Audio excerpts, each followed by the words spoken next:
Welcome to the Richest Steve in Atlanta. Today is May 13th, 2024, episode 13, and we are on this thing, y'all. We are at it again. 6:15 Monday morning this time. A little bit off time, but we still here. Today we got a good show for y'all, so make sure you like, subscribe, and leave a comment. That way I know that you are here in the building. Like I said, though, we have a good show. We have Charles Barkley talking about 80% of professional athletes going broke. That ain't nothing new to a lot of us. We have polls showing Americans being crushed by Bidenomics. That's from the PBD podcast.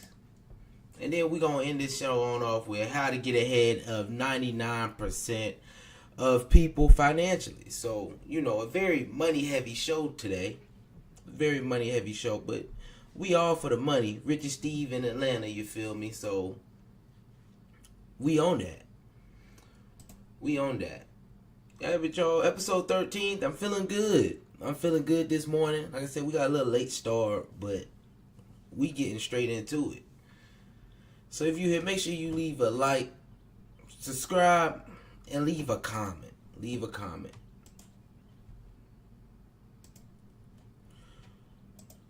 We gonna go right on into the first topic, y'all. Charles Barkley talking about 80% of professional athletes going broke. Like I said before, it ain't nobody really surprised. That's the thing that goes on, that they say goes on nowadays. And I'm hoping that since that's been such a big talking point for so long, that they get it together, you feel me? I feel like athletes, maybe back in the day when financial education just wasn't so widespread, that it was more easy. But these days, if you're an athlete and you're going broke, what are you doing? These days, if you're an athlete and you are going broke, what are you doing? Because there's just so much help out there and so many past athletes that went broke. I don't see how it's even possible these days for you to go that broke. With the amount of advice and talk about athletes going broke, I don't even know how it's a possibility for any athlete to go broke these days.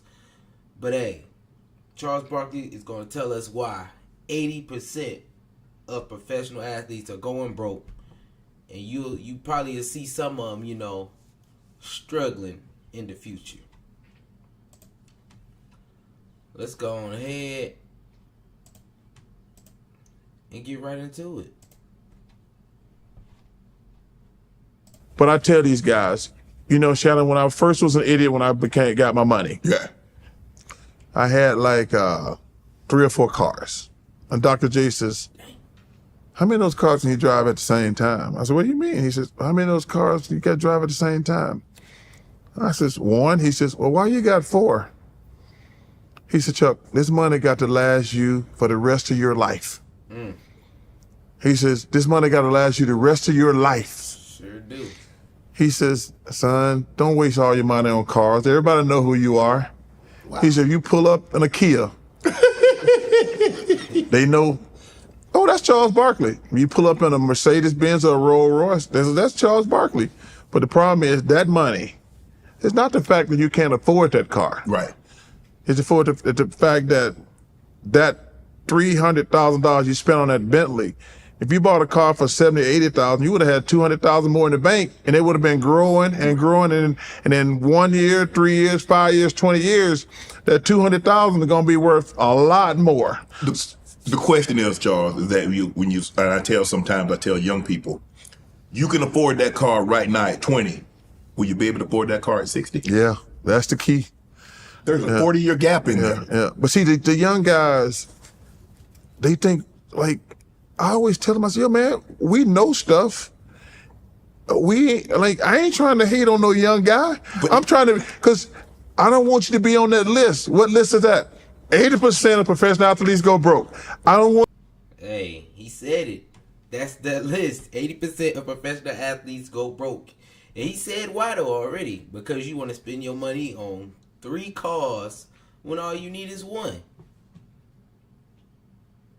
3 cars and all you need is one. Like he said, who are you doing it for? Who are you doing it for? And I think that is a big thing in the black community, period. You know, the question should always be, who are you doing it for? Some people, you know, they go a little too far. Can't really afford this, can't really afford that, but you out here flexing.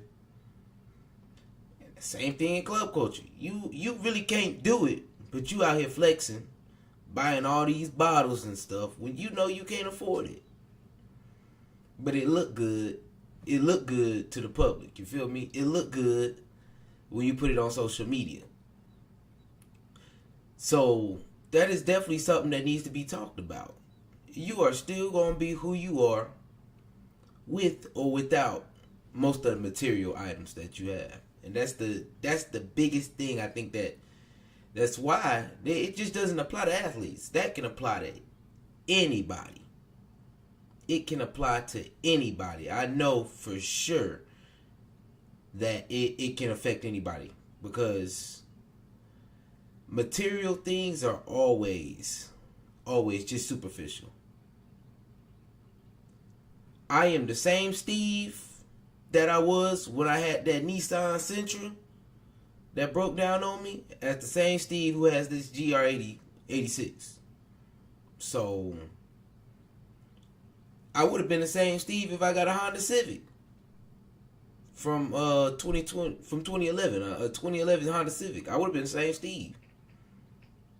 So it really, those material things, they mean really nothing at the end of the day. So he's not capping on that. And then they started getting into the young people don't want to listen. Hey, I feel them. Like I said, young people, we gotta figure out a way to enjoy our money, but we also gotta listen to the wisdom that people who have lived through the situation have, because you don't want to go and waste all your money on material items. So let's keep this thing going.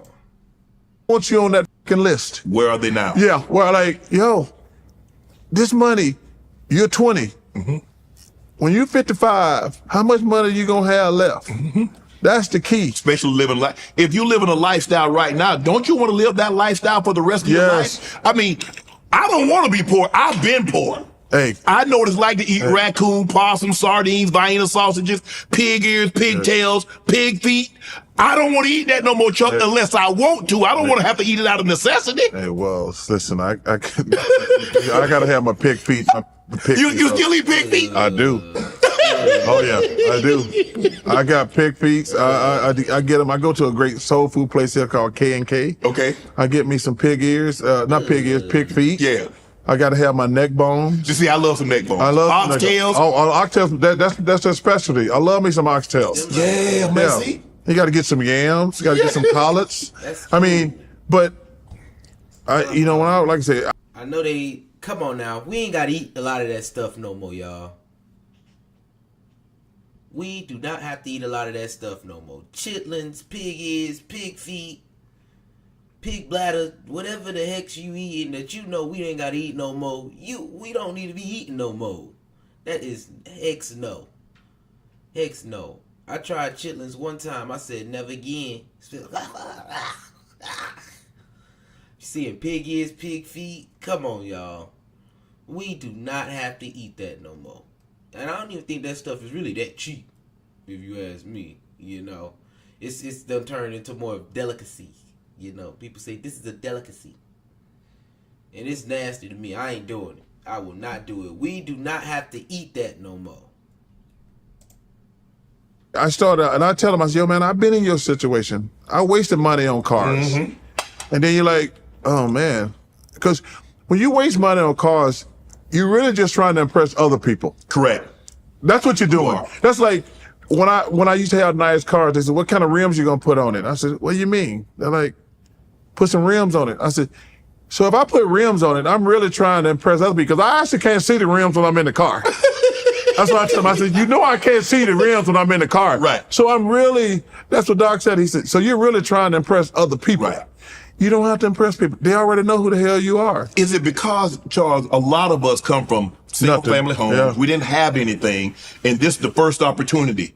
Because we don't see the other side. They don't. Yeah. I don't think Peyton Manning went out and bought a Rolls Royce. Yeah. I don't think guys when they obviously they have nice homes and they. Yeah. But I'm saying because all I wanted when I was like, man, when I saw Miami Vice. And I saw that Ferrari, I said, I'm getting me one of them. And Rolex, I said, I got to get me. So I wanted to that was my way of saying, I've made it. Yeah.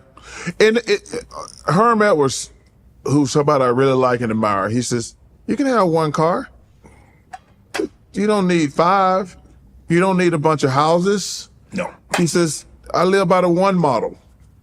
You need one. That's good enough. And like I say, and the young black kids, and I'm talking to them, man, save your money. Yes. And another thing, you don't have to.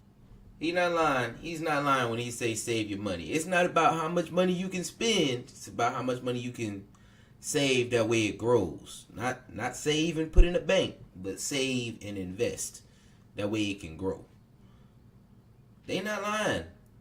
They are not lying. I think once you make it, you just feel like you have to show people that you made it. Everyone wants to show people that I've made it. And that's why people get these cars.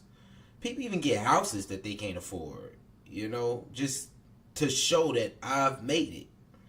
And I think that is one of the biggest downfalls. I don't even think that's keeping up with the Joneses at that point, because you trying to follow. It's more of this is a statement that people are wanting to make. A statement that I've made it, and that's it. Everyone wants to feel that way. Everyone wants to feel that way. I know he's talking about the car thing. I ain't gonna lie to y'all. When I got my car, I was happy. It is filling me. I'm happy. So like I said, I say it's the worst financial decision of my life, but I'm not going to let that financial decision just loom over my head. That thing going to be gone and paid for probably in about a year or two. So I'm not too stressed on that front. But at the same time, I am very happy with that purchase. So I get in my baby Naomi every day, and I just, be wanting to ride around. I probably ain't, since I got her, if I was on vacation, I didn't drive her. Other than that, though, if I've been home, I probably didn't drive about 2 times, you feel me? Because I already had some food or something at the crib. So there was no reason for me to hop in her and drive her around. But other than that, I be hopping in my baby with a smile on, just drive her around. I be having a good time driving her. I do enjoy driving, so that puts a smile on my face just being able to ride her around. But other than that, like he said, I don't need no other car. I'm not about to upgrade my living situation for no reason, just for to say I've made it. None of that. Like I said, it's really I think the reason people splurge is the feeling they have while you feel good having all this jewelry on, whether it's fake or not. You feel good wearing expensive clothes, whether it's from the discount store or not. You feel me? People feel good. It makes you feel good. And I think having that, being able to detach that feeling from having money would benefit a lot of us in the long run. Because having that stuff on does not make who you are. It doesn't decide who you are at all. Take care of all your family and friends. For some reason, black people, myself included, I used to be like, my financial people told me, why are you taking care of 7, 8 people? I'm like, well, he said, no. No, you don't have to take care of everybody. Right. Because you're going to go broke. Mm-hmm. So no, I tell these young kids, yo, man, if you want to do something nice for your mom and dad, you want to do something nice for a brother or sister, that's fine. They don't have to be on the payroll. Right. You don't, you don't owe them. That was their job to take care of you. But if you want to do something nice for them, that's fine. Grant Hill, his mom. Yeah. Rest in peace. gave me the best advice ever. I said, because we were at the Olympics actually here in Atlanta in '96, and her and Calvin had came down for a couple games. They said, well, Chuck, we're gonna be here a couple days and we got to get back to work. And I says, Grant just signed the first $100 million contract in NBA history. She says, sit your ass down, Charles. I said, Miss Hill. He says, Charles, I'm gonna just give you some advice. Do not start taking care of your family and friends, because number one, they're never gonna stop, and it's gonna ruin all your relationships. I said, what do you mean? He says, when you start giving people money, they're never gonna ask you for money one time. Right. But she said, the second thing is, no matter what you do for them, the first time you tell them no, they hate you. And I said, what? And I had to learn. People who I have been giving money to, the first time I told them no, they like, no, we're not friends anymore. Yeah. That was a tough and painful lesson for me. Give Junior Bridgman some credit too. People don't know who. He not gonna lie. I can't. When you start getting money, family and friends will definitely start hitting you up. And that can be another downfall, because you don't want to see people struggle. You don't want to see people struggling out here. But there has to be a balance somewhere in there. And I love to say it. I said this a little while ago. Anywhere where money is involved in relationships, it can get sticky. It can get sticky, especially when family and everything is involved. If you're able to provide for people, help them out, but it can't be to the detriment of you. It can't be to the detriment of them, because people they'll start feeling entitled to that. I don't know what it is. I don't know why. People will start to feel entitled to your money. You got it. You'll be okay. I need it more than you. You know, crazy stuff. But you definitely have to find that balance. And like they said, a lot of relationships might get ruined. Nah, bro, you know, I had stuff going on. I can't do it this time. And if they get pissed, oh well. That just is how it's gonna be. If that's getting in between us right now, that's just gonna have to be how it is. You're gonna have to learn how to say no to people. You'll get some leeway to people. And I say, if you give money to people, you gotta not expect it back. Cause it be struggle out here. It be a struggle out here, and that will define your relationship. Will be defined by money. People you won't talk to at all, the first time they hit you up, it'll be over some money. That just is what it is. And no, once you start getting to it, that's what's gonna happen. And make sure you're not giving money out just because they see you as you have money, but you have bills to pay, you have this to do, you have that to do. You got to make sure that you're okay in the long run. You feel me? Well, every time I see Junior, I say thank you, because Magic is kind of taking over now. Oh, yes. But Junior was a good player, but his portfolio, owning all those restaurants, probably being the first billionaire athlete, to be honest with you. Him, Dave Bing, and also is amazing businessman. Right. But every time I see Junior Bridgman, like, for a guy who didn't make a ton of money. That's what's so impressive. Yeah, and didn't have the name. Didn't have the name to learn how to handle business. And he's probably got 500 to 1,000 restaurants now. And like, does it so low key. Does it so low key. Like, every time I'm around here, I try to pick his brain. Right. Because it's different now. Because these guys make so much money. Yeah. I say, back in our day, I says, dude, and I'm not poo-pooing on this either. I want to make it clear, because, you know, when I say it, it's going to sound stupid. The most money I made was $5 million. That was my last year. Right. That's still I says, now that's below the minimum. Still a lot of money. I says, to be a businessman in our day and become a billionaire, you are great at business. Right. You are great at business. And he wasn't a name People wanted to attach themselves to Magic. Yes. People wanted to attach themselves to Mike. Yes. He was Junior Bridgman. Just a great businessman and a good dude. Here's to me is one of the greatest stories ever. And if I was the NBA, I would bring him in every year to my teams, and say, guys, because what people don't understand, everybody on an NBA team or NFL team ain't making a lot of money. True. Or ain't gonna play a lot of years. 10, 15. The average, in both sports, the average year is about 4 years. Those are guys who need a Junior Bridgman. That's like, I was watching the draft last night. Yeah. And this always annoys me about young kids. I was like, these dudes got Louis Vuitton shirts. Iced out. And I don't mind a little ice, but too much ice. They got Dior shoes. I said, already. They do know that money ain't gonna last forever, right? Get you a pair of Nikes. I'm not paying for no Dior shoes. But you gotta be nice. Cause Joe, you had that cranberry suit on. Yeah. You were nice, Joe, with that little skinny tie. There's nothing wrong with a nice suit. Want to join Club Shay Shay? Becoming a... Yep. Like I said, that is what it is. His biggest thing is stop flexing for no reason. I think that's really what he was saying right there.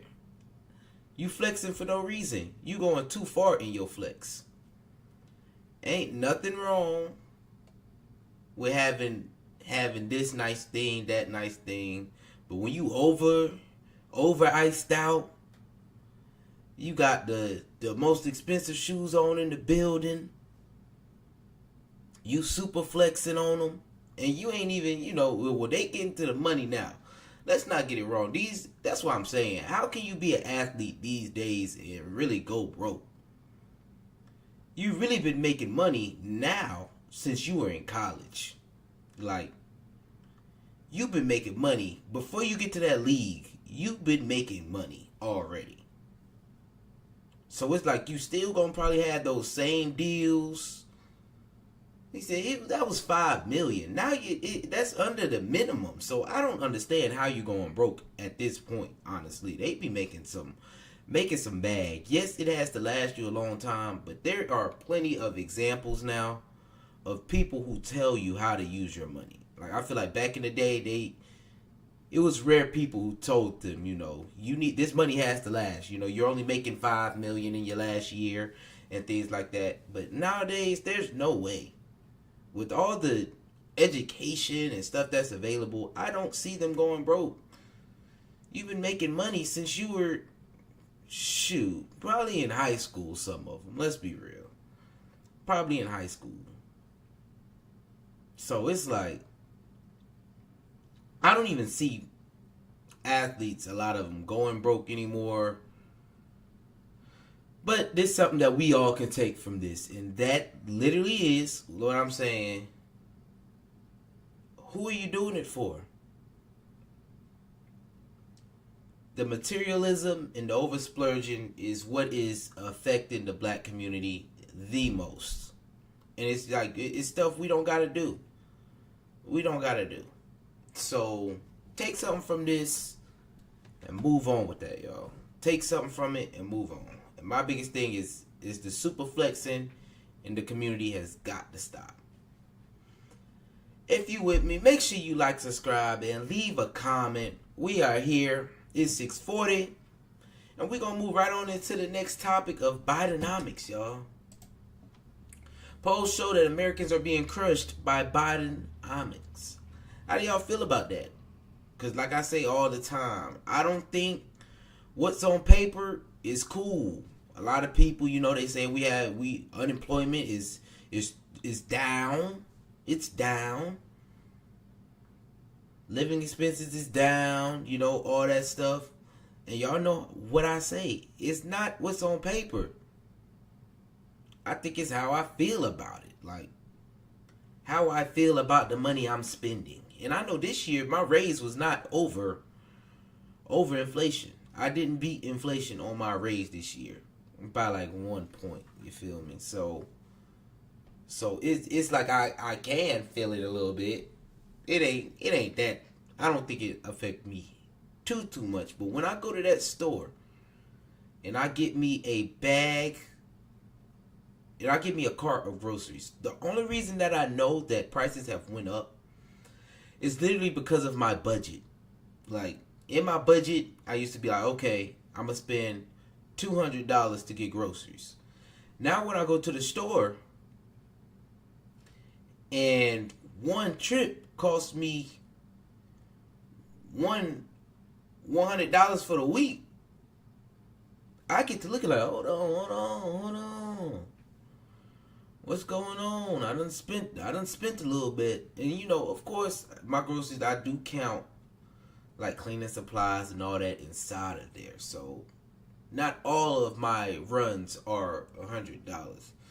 But when on the first run of the month, because you know you run out of stuff, it hit $100, I'm like, golly, I'm gonna have to add it up. So now my budget $250 instead of being 200. You feel me? So it has went up. So I feel that in my pockets each month, and that's the thing about, like they said, on paper, everything may seem like it is. Some aspects may seem like it's getting better, but to me, the things that I'm paying for, everything is more expensive. Everything is more expensive. So let's go ahead and get into this video of PBD podcast hasn't done anything. Polls show Americans crushed by Bidenomics ahead of the 2024 election. Let's get into it. Is the economy as bad as Americans think? Despite experts asserting the U.S. economy's relative strength, with Colorado State University Stephen Weiler highlighting its complexity, stating, the combination of economic indicators is confusing even for economists. A Redfield and Wilton strategist poll reveals 50% of Americans believing the economy is headed in the wrong direction, with 42% reporting a worsened financial situation in the past year. Folks, 50% are saying we're going the wrong direction. 42% are saying it's worse this year than it was last year. That's pretty scary right there, okay? And this is Newsweek. This ain't Fox News. This is not Breitbart. This is Newsweek talking. John Van Reenen from the London School of Economics links the pessimism to lingering inflation effects post-pandemic, emphasizing prices are coming down, but the increase is still fresh in people's memories.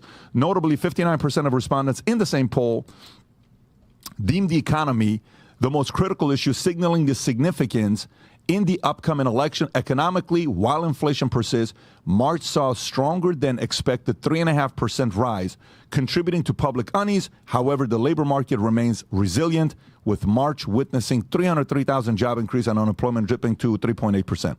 So the question becomes, Tom, when you hear something like this, is the economy as bad as Americans think? What matters more? Showing data to make an argument and spin to say the economy is better than you guys think, or what the consumer actually feels? Well, I'm gonna answer that first. I'm telling y'all, it's how you feel. It's how you feel, because that's what people are gonna vote for. The facts can fact. But it's like, is that really what's going on? Like, certain things sound good. Certain things definitely sound good. But is that what's really going on? And that's the thing about media. You know, you can pick one thing, you can pick the other thing, and run with it. And it can sound like one of the greatest things or the worst thing, just depending on how you word it. So, for me, it's literally, how does the consumer feel? The consumer feels like this brownie or this pizza used to be $5, now it's $6. That's how they feel. Like, the consumer feels like there used to be $5 foot longs. Now the jingle don't exist no more. That's how the consumer feels. Everything costs more. The consumer feels like the used car market is through the roof. So why even get a used car? I might as well get a new one. That's how the consumer feels. So the consumer feels like the markets are everywhere. As a consumer, that's how I feel. I know that. And that's what I've experienced from just, living every day. Going out, having to buy food. Going out to, you might have to get some clothes. Everything's more expensive. Going out, having to get a new car because your transmission went out. So it's something I've lived for sure. This is interesting. Harris poll ran a Harris poll. They ran a poll around something we'll talk about later, buy now, pay later. But there were some things that came out as a result of that polling. When the Americans are saying, there was a follow-up question. Vinny, what's the number one thing to you in the economy? Well, in the election, well, I got immigration and the economy. Why do you say economy? Because the economy's bad. Well, why do you say it's bad? Because I can't afford things and I'm pinched. That is what the consumer means. When the consumer says the economy, Pat, what they're saying, the polling data show, they're saying my economy, my wallet, my household. That's what they're saying. And the three things that they point to is that there's been a cumulative effect of inflation, but they don't say it that way. They say, I go to the grocery store and I look back 3 years and it's 20% more. That hasn't gone down. Maybe eggs, milk, oil, gas, energy, some commodities have come down, thank goodness. They get some relief. But the overall basket of goods is 20% up since March of 2020 to January 2024. If you ran the common inflation calculators, 20%. Number one. Number two, wage growth is behind inflation. Number three, the labor stats that are touted in the headlines aren't matching what people are feeling because full-time jobs are going away and more people than ever have second jobs, including cash-only side hustles or 1099 side hustles that are not showing up in job reports. So Americans are saying the economy's bad. They're saying my economy's bad, my wallet. Yep. Whereas, and that's what matters, by the way. That's right. Whereas the mainstream media gets its talking points from the White House. Tell them inflation is coming down. Tell them we blew out the jobs report. Tell them the stock market's up. And by the way, when asked, they all do say, thank goodness my IRA 401k, Pat, the average American gives it credit. The last time I checked, my IRA 401k were okay. So if they have a 401k with work or an IRA with the common indexes and stuff, they've given credit for that, saying, well, thank God the market didn't crash. I saw my retirement balance. But my economy in my household is worse. That's what they mean. Adam. Well, oh yeah, he just spit. What we reviewed the other day? 3 jobs to make $65K? He's not lying. Yeah, they say we unemployed, but you need 3 jobs to make $65K now? That's ridiculous. Yeah, unemployment down.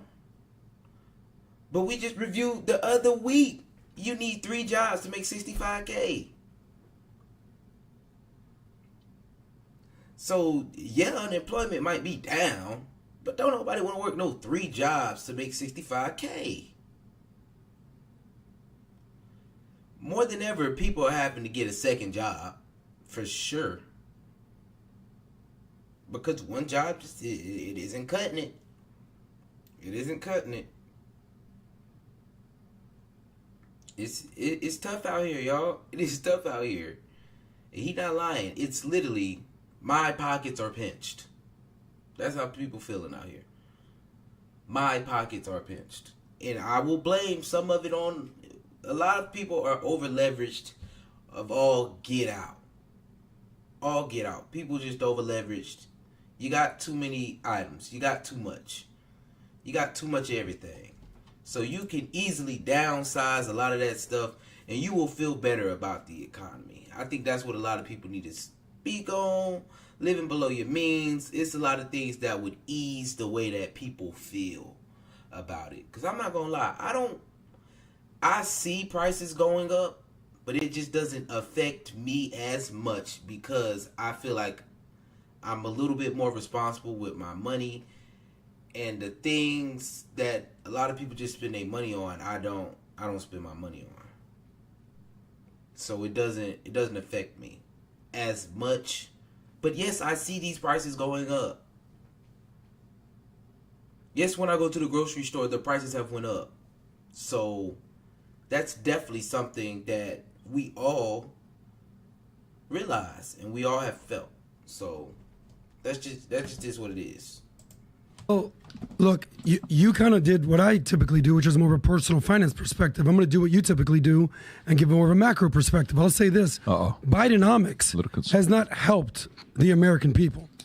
Bidenomics was supposed to be a bottom up, from the middle out economic stimulus package to help the economy. Hasn't really done much. You know, Trump was more of a top-down, trickle-down economics, Reagan-esque type of tax cut, which you've talked about, which you parlayed into raises to people in your company, which has worked well. But what's my point? I actually just checked the numbers. We talked about 40% of all money printing was done since 2020. But I actually need to update my stats because it's actually closer to 80%. I think it's close to like almost $19 trillion is circulating in the economy. What's my point? Biden hasn't done shit to help the American people. Watch your language. Whoa. Okay, guys. Whoa. Sorry. It's a little too much, but Sorry, guys. I'm going to clip that and make it my favorite ringtone. There it is. But let's be like, you know, we're so quick to be. Hold on, yeah, he's bad. He was bad. Hold on, why they say watch your tone like that? Like, he grown. Y'all cannot be telling me watch your tone. You can't say shit. That ain't even the bad one. He's mad. He said Biden ain't did nothing. That man is not playing with him. Not playing. Binary here, and one side good, one side bad. Yeah. If he did this, then he's the good. He's good. He's evil. But the reality is, if you look for the gray, the truth is typically somewhere in the middle of sometimes funny and serious. if you're going to put a plug in for Truth Social, just say it. There it is. Get to the point Here it already. is. Like we're Well, I know that you guys don't like talking bad about Trump, but here's the deal. Watch it. Here's the deal. There's a lot of good things you could say about Trump: immigration, the border, anti-wokeness. What I'll tell you straight up is Trump is no fiscal conservative. He printed as much money as any president ever until Biden showed up. He's like, hold my beer, I'm going to print more. So everything that we're feeling now is not just a Bidenomics thing. Some of the blame must go to Trump. How comfortable are you the fact that Trump printed $2.2 trillion See, the difference here in is 2020? when you say stuff like that, Yep. and you know, in the middle of the podcast, you know, friends text and say, hey, say this and say that and say this and say that, and it's like the cruise. What do you call it? Like if you work for Fox or CNN, someo's telling in your ear, Producer. tell them this, The producer. tell them that, and we don't have that because Yeah. we don't have that here. But we have friends that text, right? Yeah. So you should tell them this. You should tell them this. Difference is, I think he's saying that Americanomics is not working right now on all sides. Because he literally just said both sides suck. Both sides suck right now. So this is a combination effort. The economy is a combination effort from both sides. It's two sides of one coin. And the whole coin is going down the slot. The whole coin about to be lost in the drain is what he's saying right now. The American economy sucks right now. I know they like to say it's Bidenomics. They like to say all this stuff. He's telling the truth. Me as a person, I feel both sides suck because it's so polar opposites that you have to go with. Don't nobody want to be polar opposite on all your policies and polar opposite on all your policies. Well, most people are, like he said, somewhere in the middle. Somewhere between funny and serious on whatever policy you want to feel. That's, yeah. I'm taking on his side. I like what he said. He's not kidding at all. I feel that. The American economy, it's what's in the dirt. And it's fueled from the past, yes. It's all just coming right on down the road. I don't want to print any money, whether your name is Trump or Biden, until we start paying off some of our money.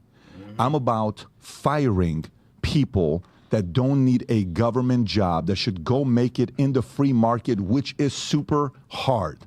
The free market is challenging. We have probably 50% of government employees right now that are working for different agencies that we can fire and tell them, go work for a regular job. Not talking military. I'm not talking certain, cops that we need more security for.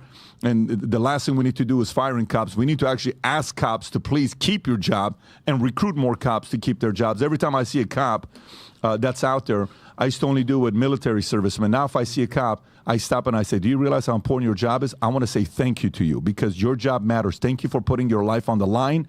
I'm grateful for you. They need to hear it as well, not just them. But we can fire 50% of them. We'd figure out a way to make it work. Sometimes, Adam, when you run in a company, and we've had to make some tough decisions as the CEO of multiple companies that I've run. Sometimes I need to make a tough decision, and the tough decision sucks. It's never fun when you're making a tough decision. It's just not. And you got to fire somebody. And when you have to fire somebody, that feeling when you fire somebody, in the back of your mind, you as a CEO process it from a few different places. Yep. You probably like this person because you've spent some time with them. 2, you're probably, care about their career and you want to make sure they have something to do. And then 3, you also know there's going to be backfiring because people are going to talk and defamation and behind closed doors and spinning of the stories. And really as a CEO, you can't tell the whole story. You especially can't because everyone's watching to see what you do after the way you fire somebody because they're worried about how you're going to fire them one day and they need to be able to feel protected there, right? Am I being fired? No, not at all. Dude, if we would have fired you, it would have been 4 years ago, 3 years ago when everybody started saying Sorry, what they're guys. saying. I'm still here. But the point is this. Yeah. The point is the government agencies don't believe they can run without the 50% of the people that they have. I'm convinced they can fire half of the people that are working for these government agencies. And within 3, 6, 12 months, everybody would move on. They'd have to give jobs. They'd be forced to realize the way your attitude is matters because government employees sometimes don't have the best attitude. The way you treat people matters. The way you service people matters. All that stuff matters. So, yeah, I am fully with you on spending money left, right, center, no matter what you are. I want to stop spending money. Let's get our finances in order, okay? When you're running a company and your marketing department or somebody else comes in and says, hey, let's put $3 million into this. Hey, let's put $2 million into this. I said, until you can tell me how we can sell those items, like even a basic thing that we have upstairs, we need $55,000 worth of new computers, and we can sell the other computers for $27,000. Really? Yeah. Place the order the day you get $27,000 of selling those computers. Right. Oh, but that could take 6 weeks. I don't give a shit. Right. You sell the computers, you can buy the computers.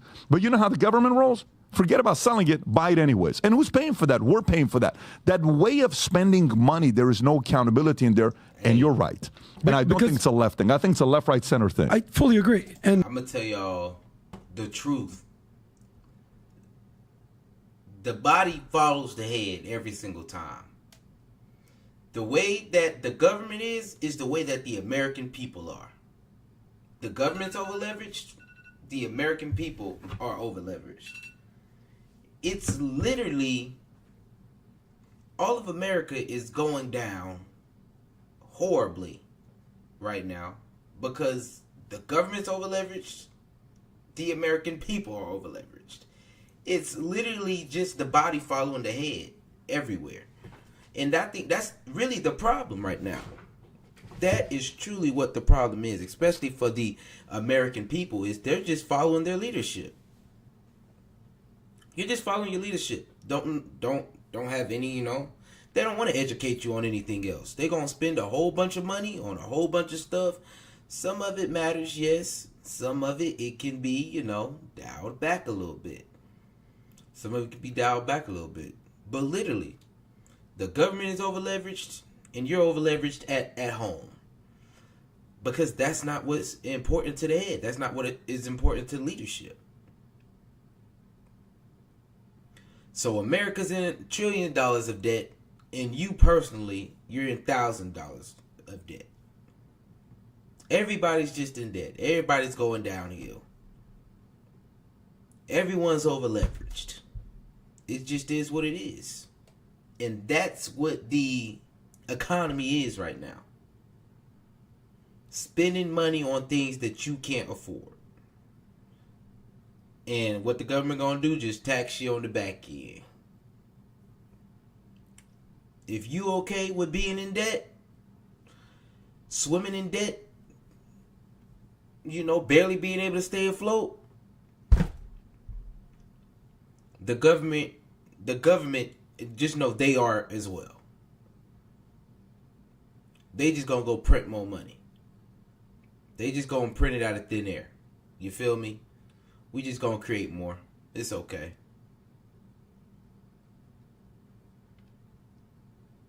I think from that can learn. Being over leveraged is not it. Eventually you gonna have to feel that. Eventually you gonna feel it. That's just is what it is. It's because when you're not the one that's actually paying for it, when Congress is We're like, paying for sure, it. Yeah. $1 trillion That's here, right. $1 trillion here, Yeah. raise the taxes, there's no accountability. That's right. Both sides. This is why they call it the uniparty. So if you like this, And that's what it feels like, a uniparty. Like I said, it feels like two sides of one coin. American economic policies suck at this point. We spending too much money. Everyone's over leveraged. The government's over leveraged. We gonna have to feel it some way, somehow, sooner or later. That just is what it is. We gonna have to feel it some way, somehow, sooner or later. So either you get on the right side financially, or you gonna be on the wrong side, and that is having a whole bunch of debt, having to pay stuff back. You never really owning anything. You know, if something go down, it's getting took. You gonna be getting a whole bunch of repossessions, a whole bunch of foreclosures, evictions, all that stuff. All that stuff. Stop paying for vacations on your credit card. Hey. Stop paying for stuff with your credit card that you can't afford. We all need to follow some better money principles. And it needs to start with that government for sure. Because being that much in debt, I don't know who are we in debt to? Who are the American people in debt to? I think that's a great question to ask as well. But anyway, if you would make sure you like, subscribe, and leave a comment. We gonna go right into our last topic of the day. We done finally got to that point. Last topic of the day. How to get ahead of 99% of people financially. So this is going to, I'm telling y'all, stay out of debt. It's going to be one of these.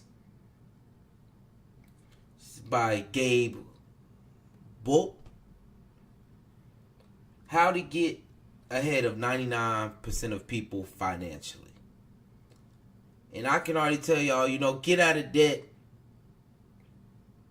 Get out of debt, you're going to be ahead of so many people because your net worth going to be zero.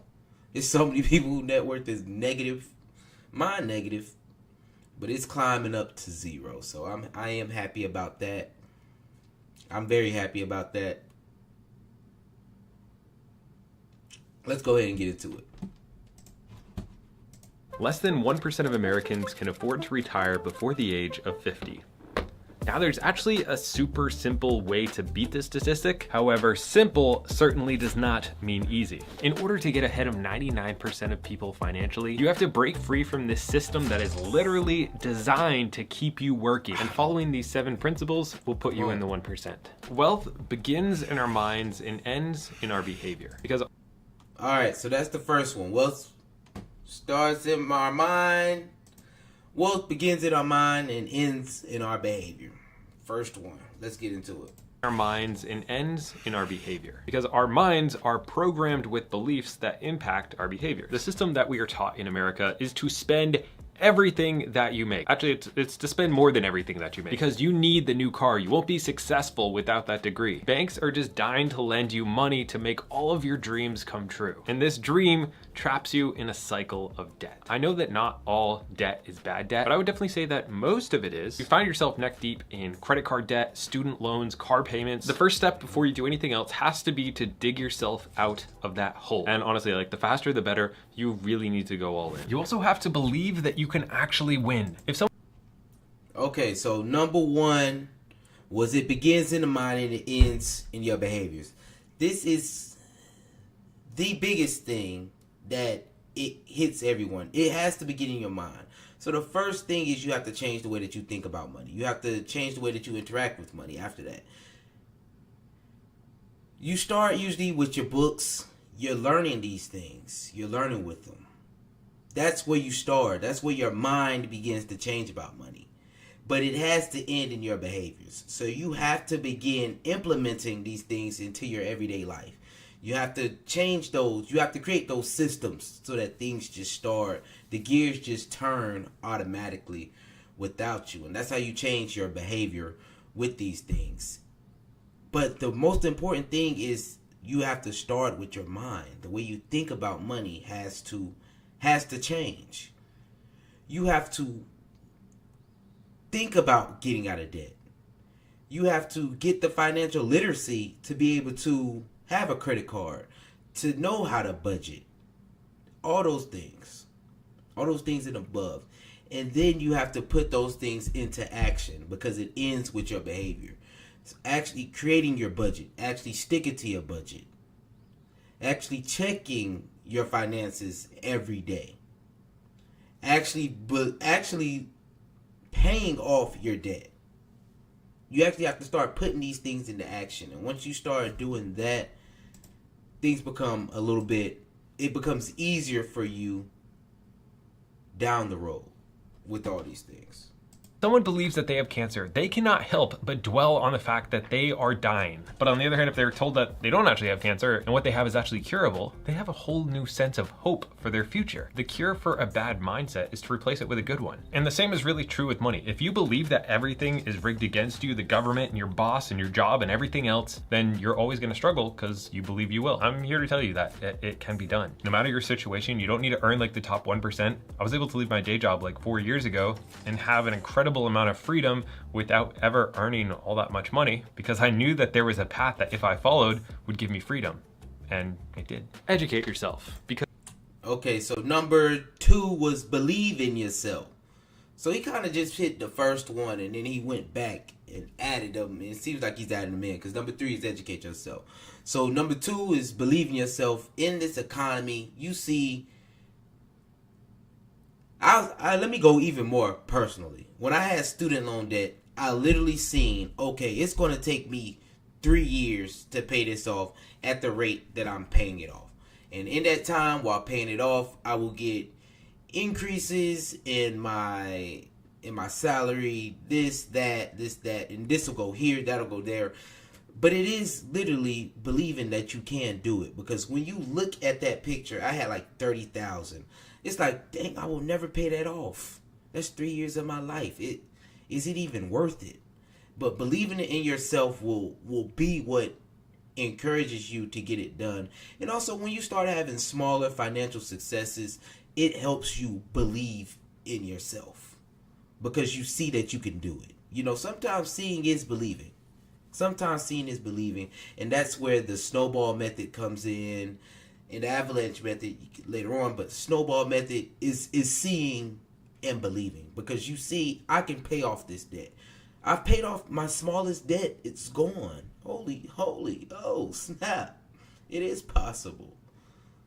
So believing in yourself is definitely a important step, and sometimes seeing is believing. So implementing things and actually seeing the cycle work, it always helps.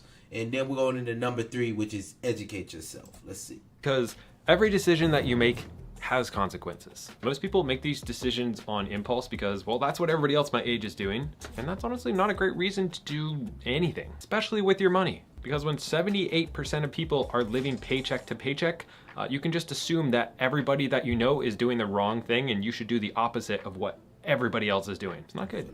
And right now, we live in an age where knowledge is literally at our fingertips, more than ever in history. So it's really important to invest the time and understand some basic financial knowledge of how to invest and manage your money. Things like why investing as early as possible is so crucial, how buying your home could delay your retirement by 12 years, or make it faster. Depends on how you do it. Or even how simple money habits are keeping you from financial freedom. Side note, don't just like watch YouTube videos or read books to feel accomplished. I got stuck in that trap for a while, and it's like the same thing as watching Steph Curry shoot free throws and then expecting to get better at basketball. It's so dumb, but that's what makes us feel like we're doing something. You actually have to practice this stuff and do it for yourself if you ever want to change anything. On a side note, that's definitely what educating yourself is about.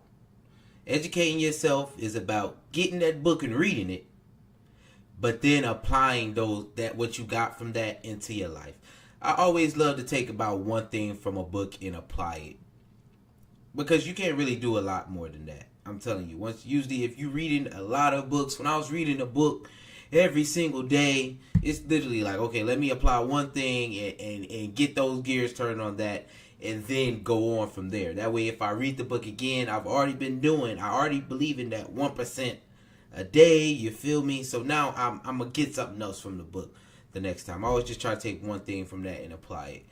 But the most important part is actually applying what it is to your life, because that's how you're actually going to learn it. You feel me? It's like you can read something every day, but until you put it into action, you don't really understand what it's used for or why you're doing it in the first place. So that's one of the most important things, especially to me, when you're educating yourself, is applying it. That way you can actually learn it in and out in certain things. Like you said, it's a lot of things. And the thing about learning is it takes time. Especially when it comes to finances. And there's so many different ways to get the bag. There's so many ways to cut up the rug, all that stuff, that it can take some time. So take your time, don't feel rushed, and you will learn these things eventually. But taking the first step to educate yourself, applying the knowledge, is what really matters. You can read as many books as you want to read. I'm telling you, you can read as many books as you want to read, but a lot of that stuff is going to go in one ear and out one ear. And when it comes to educating yourself, the best education that I think anybody can ever have is through experience. So make sure that you are experiencing some of those things that you get in books. if you're spending more money than is necessary on your monthly expenses, just because, no brainer. Control your money, or someone else will. Number 4, control your money or someone else will. That's what we're going to. Most of us begin our adult life with little to no money skills. Maybe this is because the education system has failed us, or maybe you're like me and your parents never really talked about money. But regardless, you can only win with money when you take accountability for your decisions. It's like Dave Ramsey says, nobody wins the Super Bowl on accident. You need to make sure that you are in control of your money and it is not in control of you. For a lot of people, a written monthly budget is a really, really good place to start. This is a really good way to just examine where your money is actually going, not where you think it's going. And more importantly, decide where you actually want it to go and controlling where it will go. Pay yourself first. All right, control your money. This is why, number 100%, you need a budget. If you don't have a budget, you don't know where your money's going. If I just had to redo my budget probably like a month ago. I had to redo my budget. And I really need to find somewhere where my budget is automated 100%. Because I'm just going on okay, I know this is how much money I'm spending. I'm gonna have to spend in a month and how much I'm doing. That's literally what I'm going off of. I don't have a 0% budget, which I would love to have, but I need it to be automated. I need my budgets. I love automated budgets. Them is my go-to. But if you don't even have an idea of where your money is going, someone else is in control of your money. I promise you that. If you don't have a budget and you don't know how much is going in, how much is going out, you are just spending your money willy-nilly. You don't know anything about it. You're headed down the wrong road. You're not in control of that money at all. I can tell you that right now. And I've known from sitting down, once you actually have a budget and see where your money is going, you will see who has the most control of your money. Because in college, it wasn't anything good. When I sat down after college and actually had a budget and started trying to have some financial literacy at all, I said, oh snap, I see who has control of my money. Not me. Because it's in somebody else's pocket almost immediately. The amount of money I'm spending, it's not in my pockets. It's not going to me. I'm not doing step number what? That's the next step. I'm not paying myself first at all. It's not going to me. It's going to someone else. Someone else has control of this money. And a lot of my vices have control of this money. It's not me. And by having that budget, I was able to see where my money was going. And it was going to all the wrong places. But by having that budget, I could actually start taking back control of where I was spending my money. So that was definitely one of the biggest things that I'm proud of is just starting at the basics and having a budget. When most people write out their budget, and what I used to do is like you start with your rent, your utilities, your gas, your food, fund money, and you save whatever is left. But let me ask you, how would you feel if your boss did this? They first made sure that the company's expenses were fully paid. Then they gave you, the employee, whatever was left over, if anything. The reality is, most people overspend even when they do have a budget. What I really recommend is when you make a budget, you start with your investing and your saving at the top of the list. That way, you're not allowed to dip into that portion of your income, and you need to actually adjust your lifestyle and your decisions off of whatever is left. Another tip is to actually set up a percentage of your paycheck to go into a separate bank account that's for savings. I like to use like a high interest savings account like SoFi, so that it's completely separate from your everyday account. It's literally paying yourself first and then living off of whatever you have left. Recognize that's the biggest thing right there that sets people apart, is if you pay yourself first.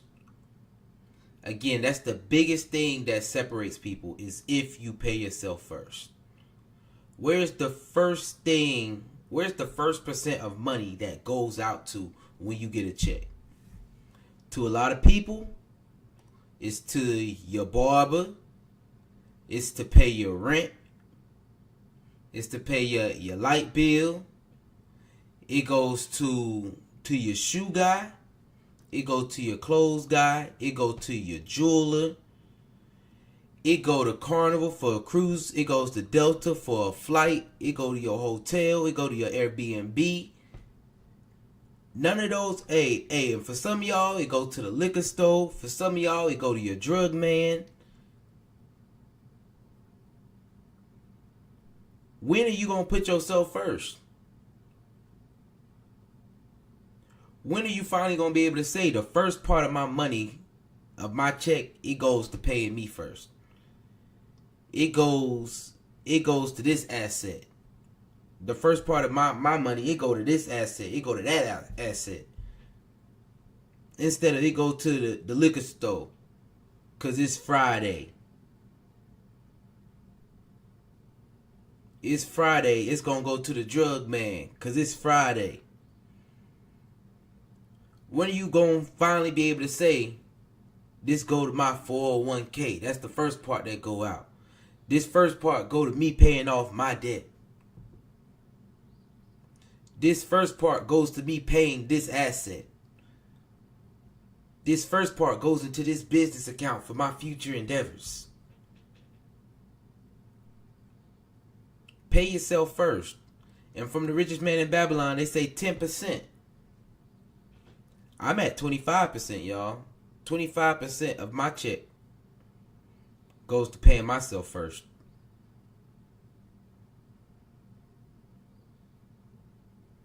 25%. And then you live on afterwards. That makes it easy. I'm telling y'all, it makes it easier when you do it that way.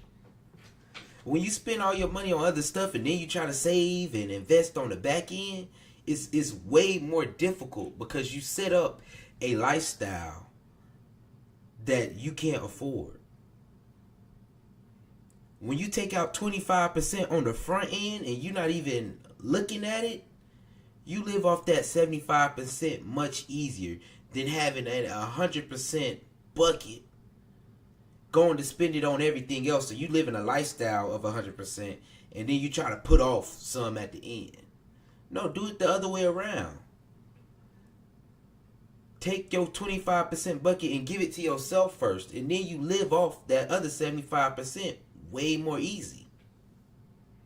Because that money already gone. It's already gone. It's already put off to the side.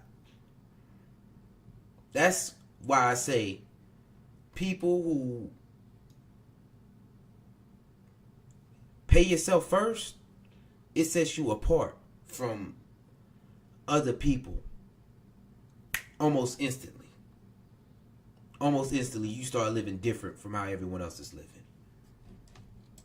Assets versus liabilities. Now, if you haven't read the book Rich Dad Poor Dad, I would highly recommend it. Great starter book. But one of the central themes in Robert Kiyosaki's strategy is understanding the difference between assets and liabilities. His definition is super simple. An asset puts money into your pocket every month, and a liability takes money out of your pocket every month. So next time you're making a purchase, just think about, is this an asset or a liability? Do whatever you're gonna do, but think about that. Now, there's nothing wrong with going out and buying a new pair of shoes, but just realize that this is purely a expense. And when you start to think about every single purchase you make that way, your purchases will change just by understanding this idea and actually thinking about it. And this gets super important as we get into some of the bigger purchases. Like for most people, their car is only taking money from their pocket every single month. There's the sticker price, gas, maintenance, insurance, tires, all the other expenses. Owning a car is just a outflow of money. So you should really think about that when you're making that decision. If you calculate all the little costs that you never even think about, way more than you think. And that's why me and my wife have had one car for the past 4 years. When you add up all the monthly expenses, it's insane. Now, a house can either be an asset or a liability. If it's a single family home you plan to live in, you really need to do your research.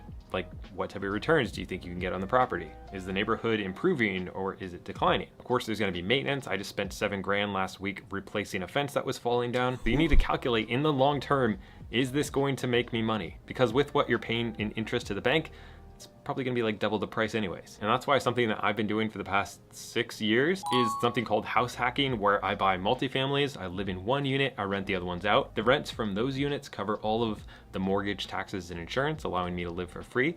And then when I move on to the next property, I can start making income from the one I just left, and I'm on my third one right now. This took something that could have been my biggest liability, the biggest suck of cash out of my life, and turned it into something that actually adds money to my life. Obviously, there's a lot of stuff that goes into it that we're not going to cover here, but it's so important to just know that that's an option. Monitor your finances. Yeah, assets versus liability. We all know that a lot of us, we have a lot of liabilities. Assets are slim, especially when you're first starting out. Okay? I know for me, I have a lot more liabilities than I do assets at this point. That's okay. I'm just starting out. But one thing that I need to do is definitely realize what's an asset in my life and what's a liability. And balance those so that my liabilities don't overweigh me in the market per se. Because if you have too many liabilities, when something goes wrong, and yes, something will go wrong because balancing it happens. When something goes wrong and you're over leveraged because you have too many liabilities, which all of us do, that's what happens. That's what happens. It goes bad. So being able to balance those assets and liabilities 100% is something that you need to do. So understanding what's an asset and what's a liability in your life, mark it down. That way you can keep them balanced, especially at this young age. Because just know you're going to have way more liabilities at this stage. Just off you have to live. You have to live than you will a lot of assets. Whether we like it or not, money is one of the biggest parts of our lives, and actually keeping an eye on it and understanding it is so important when it comes to reaching your financial goals, getting to that 1% nobody else can get to. And it's not just as simple as like checking account balances every few months, setting up a budget once and then never doing it again. You should be investing the time to make a real financial plan and then continually reevaluating that plan, seeing what you can improve, how you can make it better. Because more money won't actually solve most people's problems. The more money they have, the more money they spend. After they build up their initial emergency, they don't know what their next step should be. Should it be paying off debt, starting investing? Which one's gonna get them to financial freedom faster? I personally like this kind of lean financial independence approach, where it starts with an emergency fund, paying off high interest consumer debt, building up a little bit more of an emergency fund so that you can have more options to maybe pursue higher jobs, which is what I did, or start investing. I personally invested into real estate, but there's a ton of avenues that you can go. But investing $100 or $1,000 generally isn't going to make that much of a difference. You need to make big changes in your life to make big changes in your life. A financial tool that I've been using recently is called WiseFi. It's not a sponsor, but there is an affiliate link down below. And it is literally built to help you build a financial plan for financial independence. They follow a very similar 4-step plan to what I do. They show what you're doing now and what would happen if you changed and kind of followed their approach. And I think the most important thing is taking a step back and realizing that every decision that you make is going to impact your life, drastically down the road. Not making that job transfer, buying a home versus renting, paying off that home early versus not. All of these decisions drastically change your future. And the thing is, there's no one size fits all. What's right for a 20-year-old is wrong for a 50-year-old. And that's why I'm always trying to learn more and kind of have like a growth mindset. The important thing is to really take your finances seriously, because you're literally trading your life for money. And so many people let money destroy them. They stress about it. It becomes this huge, horrible thing in your life. You need to invest the time into reading books, into creating budgets, into not only watching, but taking action on videos that you're watching, because it will really improve your day-to-day life, your happiness levels. But seriously, it's improved my life so much by obsessing about improving my finances and not wasting money on crap that I don't need, and actually investing it into buying back my life. Try to buy back your life. That's all I got to say. I'll see you next week. Having a financial plan was the last one. Having a financial plan was definitely the last one. And having a financial plan is great, so that you have a plan for your money. Okay, I want to beat down my student loans. I want to add a lot more money into investing at this point. Or I want to save up some money so that I can start a business, so that I can buy a house. Things like that. So having a financial plan is definitely important. And you probably should do that before you even start your budget. That way you know where you're going to allocate your different funds to. So this was cool. This was very simple. I feel like its steps could have been more aligned. It could have been more aligned.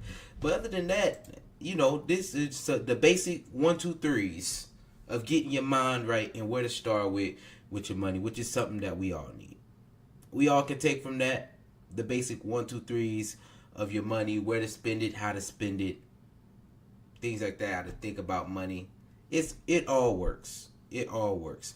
But the biggest thing now, let's say, is get your mindset right and start implementing these things. Get the knowledge and then start implementing these things into your life. Start setting up those systems. That way it gets easier down the road for you. It gets easier down the road for you. And we can all, I can say all the little one-liners, 10% to yourself first, have a budget, have a financial plan, all those things, yes, they matter. So start getting yourself right. Start setting those things up now. And let's get to it.